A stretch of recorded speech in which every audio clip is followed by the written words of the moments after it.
बहुत पहले एक गांव में एक गरीब किसान रहता था।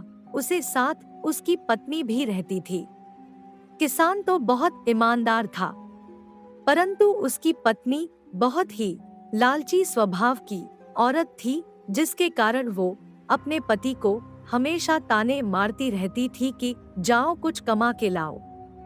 वो किसान रोज रोज अपनी पत्नी के तानों से बहुत ही परेशान हो गया था।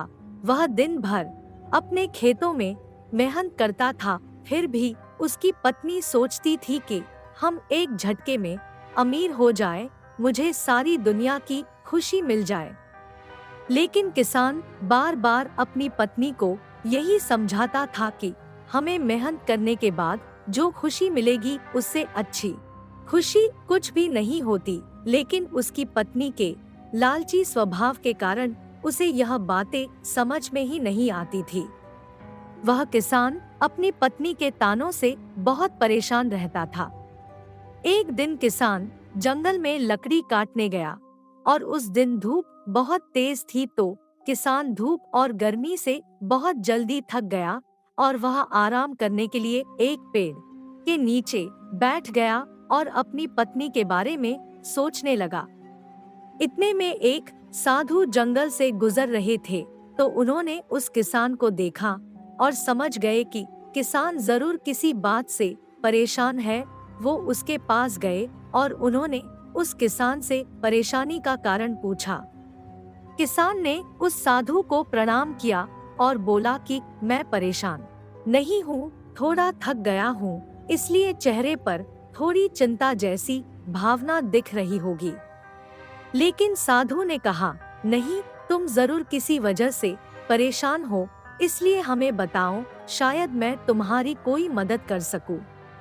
पहले तो किसान ने मना किया कि ऐसी कोई बात नहीं है, लेकिन साधु के बार बार कहने पर किसान अपने घर और पत्नी की स्थिति के बारे में सब कुछ बताने लगा। तो साधु ने कहा, बस इतनी सी बात है, तुम गरीब हो, इसलिए यह समस्या तुम्हारे साथ है, इसलिए मैं तुम्हें एक ऐसा घड़ा दे रहा हूँ जिससे अगर रात को घड़ा से कुछ भी मांग कर घड़े को ढक कर सो जाओगे तो सुबह मांगी हुई चीज जरूर मिलेगी। लेकिन तुम्हें इस बात का ध्यान रखना होगा कि एक रात में एक ही चीज मांगना है, और यदि एक ही रात में एक से ज्यादा चीजें मांगोगे तो अगले दिन इस घड़े के द्वारा दी गई सारी चीजें गायब हो जाएंगी और यह घड़ा भी गायब हो जाएगा। साधु की बात सुनकर किसान बहुत खुश हुआ और मन ही मन सोचने लगा कि सब चीजें धीरे धीरे बदल जाएंगी, हम गरीब से अमीर हो जाएंगे और हमारी पत्नी भी खुश रहेगी। ऐसा सोचकर किसान ने उस साधु महाराज को धन्यवाद किया और फिर अपने घर लौट आया और उस घड़े के बारे में अपनी पत्नी को बताया। पहले उसकी पत्नी को विश्वास नहीं हुआ, लेकिन किसान के समझाने पर वह मान गई। वह दोनों रात होने का इंतजार करने लगे। जब रात हुई तो किसान और उसकी पत्नी ने घड़े से सोने के सिक्के मांगकर उसे ढक कर सो गए। जब अगले दिन सुबह उठे तो देखा कि उस घड़े में सोने के सिक्के भरे हुए थे। अब किसान और उसकी पत्नी की खुशी का ठिकाना ना रहा, क्योंकि साधु महाराज की बात सच हो गई थी। अब तो किसान की पत्नी को इतने सारे सोने के सिक्के देखकर उसके मन में और ज्यादा लालच उत्पन्न हो गया। फिर एक रात उसने महल, फिर दासी, फिर नौकर चाकर सब कुछ एक एक करके मांग लिया, तो अगले दिन उसे मनचाही चीज मिल जाती थी।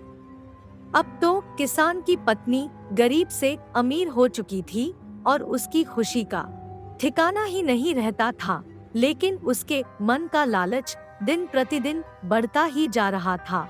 लेकिन किसान उसे बहुत समझाता कि इतना सुख संपत्ति हमारे लिए बहुत है, लेकिन वह कहाँ मानने वाली थी। इसी बीच किसान एक दिन जरूरी काम से कहीं बाहर गया हुआ था और रात को घर वापस नहीं आ पाया था।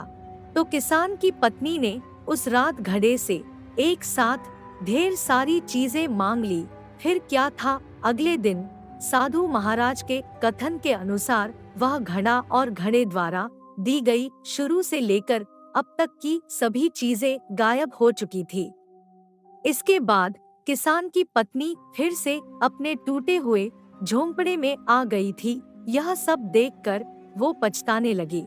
इतने में किसान भी आ गया और ये सब देखकर उसे समझने में जरा भी देर नहीं लगी और अपनी पत्नी को खूब बोला और कहा, और करो लालच।